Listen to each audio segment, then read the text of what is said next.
ক্ষমা চেয়ে নিচ্ছি আমার বড় আপুর কাছ থেকে, যেহেতু আপনার নামের উপরে গান করা। কিছু মনে করবেন না আপু।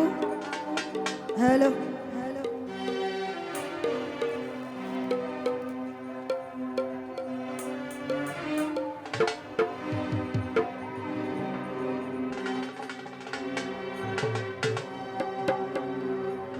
শ্রদ্ধেয় বড় ভাই সালাম ভাই সামনে আসে।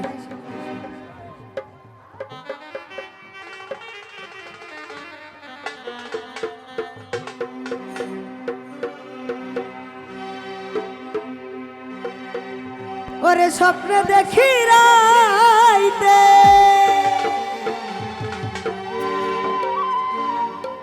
তুমি আমার সাথে,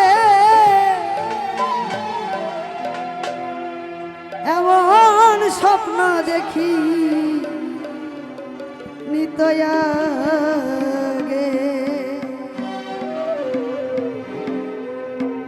সাগরিকারে, স্বপ্ন কি পূরণ হবে না? আমি আবারও দুঃখিত, আমার বড় আপুর কাছে ক্ষমা চেয়ে নিচ্ছি। আসলে শ্রদ্ধেয় সালাম ভাইয়ের মানে এই একটা গান শোনার জন্য উনি আটঘরিয়া থেকে এসেছে। স্বপ্ন দেখি রাইতে তুমি আমার